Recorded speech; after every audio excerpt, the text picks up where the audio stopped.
सावित्रीच्या लेकी हो, साद घाली ती जगाला,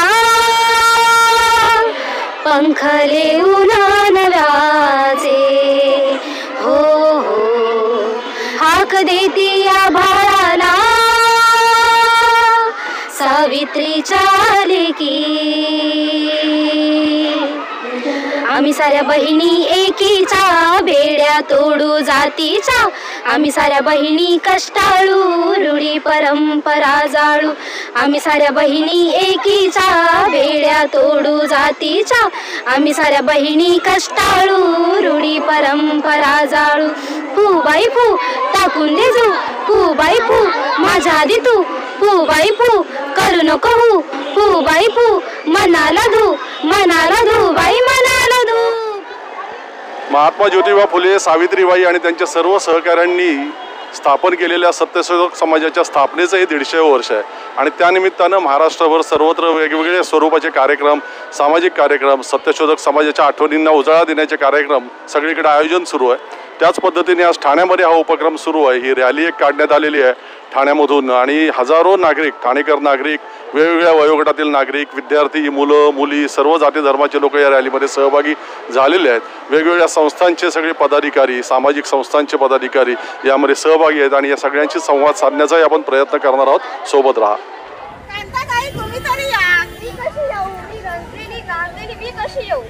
लहान मुलं असतील तर त्यांना घेऊन या. रंजलेले असाल, गांजलेले असाल किंवा सुखी समाधानी असाल तरीही या. शांताबाई तुम्ही या, शांताबाई तुम्ही या, शांताबाई तुम्ही या, शांताबाई तुम्ही या, आशाबाई तुम्ही या, शांताबाई तुम्ही या.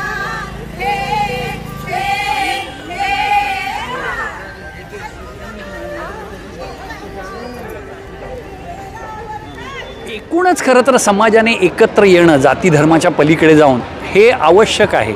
तेच आपल्या भारतीय घटनेमध्ये सांगितलं आहे. जसं आज फुल्यांचा स्मृतिदिन उद्या आहे, आज आपण सत्यशोधक समाजाचा 150वा वर्ष साजरं करतो आहे, काल आपण संविधान दिनाचा अमृत महोत्सवी वर्षाची सुरुवात साजरी केली.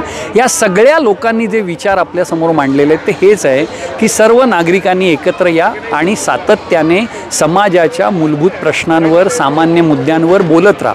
या दिंडीमधनं तो एक प्रयत्न होणार आहे की ठाणे केवळ शहर नव्हे तर ठाणे जिल्ह्यातले विद्यार्थी, महिला संघटना, युवा संघटना या सगळ्यांना एकत्र आणण्याचं काम प्रज्ञाताईंनी केलं आहे असं मला वाटतं आहे. म्हणजे दया पवार प्रतिष्ठानच्या माध्यमातून चावडीचा कार्यक्रम त्यांनी मुंबईत केला होता, ठाणं त्यांनी आता निवडलं आणि हे असं लोण सर्वत्र जर आपण पसरवलं विविध उपक्रमांमधनं तर डेफिनेटली या अशा उपक्रमांमधनंच समाजाचं मानस घडतं आणि जे कुंपणावर आहेत, जे अजून विचार करतायत, ज्यांना काय कळलं नाही आहे, त्यांचं मानसही तयार होतं.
आपण खरं तर सगळ्या प्रागतिक विचारांच्या माणसांनी, संस्था, संघटनांनी सातत्याने शाहू फुले आंबेडकरांचे, या महामानवांचे क्रांतिकारी विचार पुढे नेण्याचा आपापल्या ताकदीने, आपापल्या पद्धतीने प्रयत्न केलेला आहे.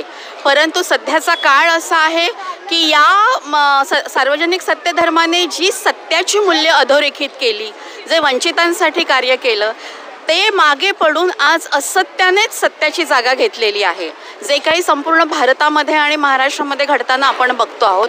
आणि म्हणून आजही या सगळ्यांचे विचार इतके ॲप्रोप्रिएट आहेत की त्यांच्या सगळ्या त्या समतादायी विचारांचा जागर व्हावा, एकूणच वंचितांचा आवाज ह्याच्यामध्ये मिसळावा, बुलंद करावा, आवाज घुमवावा हा.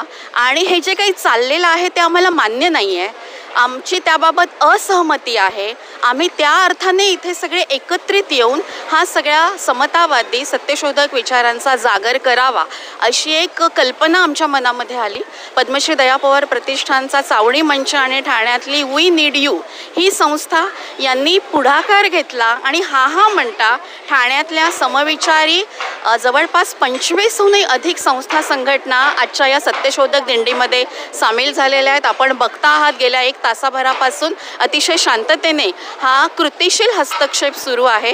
आणि त्याच्यामध्ये काही कलावंत आहेत, कवी आहेत, लेखक आहेत, नाट्यकर्मी आहेत, चित्रपटातली मंडळी आहेत, काही राजकीय पक्षांनी सुद्धा, प्रागतिक लोकशाहीवादी विचार मानणाऱ्या राजकीय पक्षांनी सुद्धा यामध्ये पाठिंबा दर्शवलेला आहे, अल्पसंख्याक आहे, असे वेगवेगळे, म्हणजे कुठेतरी आतूनच हे असं वाटतंय. आणि त्या सगळ्याला एक फक्त या निमित्ताने मूर्त रूप मिळते आणि एक चालना मिळते, गतिमानता मिळते असं आम्हाला वाटतं.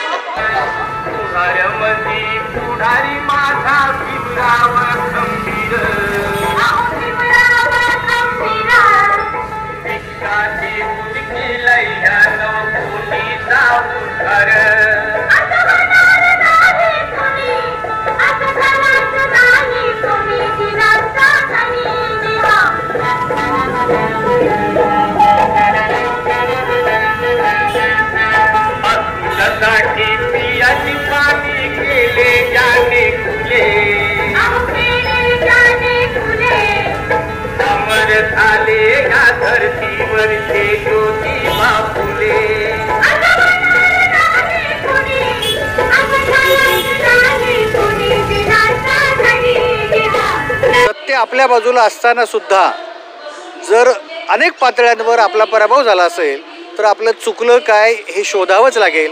आणि सत्यशोधक समाजाची 150 वर्ष पूर्ण होताना मला असं वाटतं हा मुहूर्त साधून सगळ्या पुरोगामी चळवळींनी आपल्या सगळ्या धोरणांचं, विचार प्रक्रियेचं एकदा परिशीलन करायला हवं.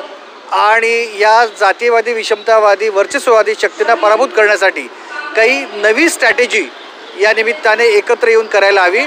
आणि आज ठाण्यात जे काही घडलं, मला असं वाटतं त्याची एक अशी आशादायी सुरुवात आहे असं मी नक्की म्हणेन. नव्या काळातला सत्यशोधक समाज नव्या पद्धतीने, नव्या विचाराने उभं करायला लागेल. फुल्यांच्या विचाराचं मूळ सूत्र सत्यशोधन आहे. आणि सत्यशोधनाच्या या प्रक्रियेमध्ये मला असं वाटतं की आता सगळ्या ज्या पुरोगामी विचारधारांचे, वेगळ्या छटांचे लोक आहेत त्यांना एकत्र येण्याची आवश्यकता आज निश्चित झालेली आहे.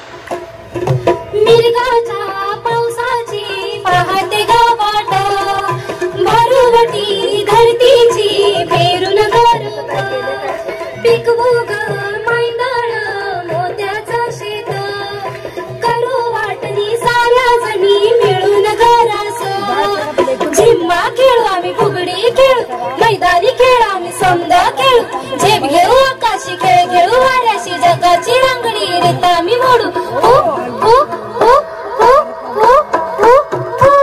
आत्ताच मी एक आमचे मित्र संगणक क्षेत्रातले त्यांच्याशी बोलत होतो.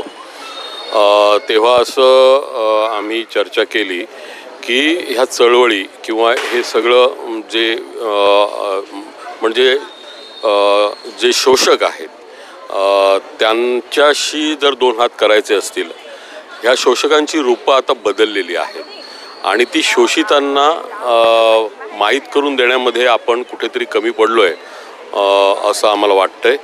आणि आजच्या ह्या भाषणांमधून सुद्धा ही दिंडी खूपच छान झाली, सत्यशोधक दिंडी. आणि सत्यशोधक दिंडीला जो प्रतिसाद मिळाला तो पण एक आता अपूर्व म्हणायला पाहिजे आत्ताच्या सध्याच्या जमान्यामध्ये. आणि खूप छान बोलल्या मुक्ता मनोहरजी. पण असं वाटलं की आपण हे जे आर्टिफिशियल इंटेलिजन्स आहे किंवा हे सोशल मीडियाचे वेगवेगळे डिव्हायसेस आहेत त्यांचा उपयोग आणि त्यांच्या संदर्भातली जाणीव जागृती ही तळागाळापर्यंत जर आपण पोचवलं नाही तर आधुनिक जे शोषण चाललेलं आहे म्हणजे अगदी ग्लोबलायझेशनच्या नंतरचं सुद्धा ते आज तागायत सुरू आहे. ते का सुरू आहे? कारण त्याच्यामध्ये ही जी साक्षरता आहे आधुनिक माध्यमांची त्याबाबत कुठेतरी चळवळी आणि चळवळींमध्ये काम करणारे लोक कमी पडत आहेत असं एक निरीक्षण आहे माझं तरी वैयक्तिक. आणि म्हणून या संदर्भामध्ये हे जे पूर्वीचे जे डिव्हायसेस आहेत ते चालू ठेवायला हरकत नाही, पण नवीन नवीन डिव्हायसेस काय आहेत आणि त्यांच्या माध्यमातून आपण ह्या सगळ्या तळागाळाच्या चळवळींपर्यंत हे जे वेगवेगळे विखुरलेले लढे आहेत ते एकत्रीकरण त्यांचं करण्यासंदर्भामध्ये काहीतरी एक विचार झाला पाहिजे गांभीर्यानं. आणि जर ह्या सगळ्या लोकांना आपण एकत्र करू शकलो तर ही ताकद मोठी आहे. आणि सत्यशोधनाचे जे मार्ग आहेत मग असत्याशी लढा जर द्यायचा असेल आजच्या असत्याशी तर आजचं सत्य काय आहे ते लोकांपर्यंत पोहोचलं पाहिजे. आणि त्याच्यासाठी हे सगळे आधुनिक डिव्हायसेस आहेत त्याबाबत जाणीव जागृती करणं फार फार फार गरजेचं झालेलं आहे असं मला वाटतं. सावित्रीच्या लेकी हो साध घाली ती जगाला पंखले उन्हा नव्याचे हो हो हाक देती या भाळाला सावित्रीच्या लेकी. आम्ही साऱ्या बहिणी एकीच्या बेड्या तोडू जातीच्या आम्ही साऱ्या बहिणी कष्टाळू रूढी परंपरा जाळू आम्ही साऱ्या बहिणी एकीच्या बेड्या तोडू जातीच्या आम्ही साऱ्या बहिणी कष्टाळू रूढी परंपरा जाळू. फू बाई फू टाकून दे जू फू बाई फू माझ्या आधी तू फू बाई फू करू नको हू फू बाई फू मनाला धू बाई मनाला धू फू फू फू सावित्रीच्या लेकी हो साध घाली ती जगाला पिंगा ग पोरी पिंगा ग पोरी पिंगा ग पोरी पिंगा पिंगा ग पोरी पिंगा ग पोरी पिंगा ग पोरी पिंगा माझ्या पिंग्यानं जाळला मनू ग राहिला गणू ग पोरी पिंगा माझ्या पिंग्याची शत्रू सामंती रोखली रांती ग पोरी पिंगा माझा पिंगा ग मोडतो जुनाई जोडतो नवलाई पोरी पिंगा पिंगा ग पोरी पिंगा ग पोरी पिंगा ग पोरी पिंगा फू फू फू फू फू फू फू सावित्रीच्या लेकी.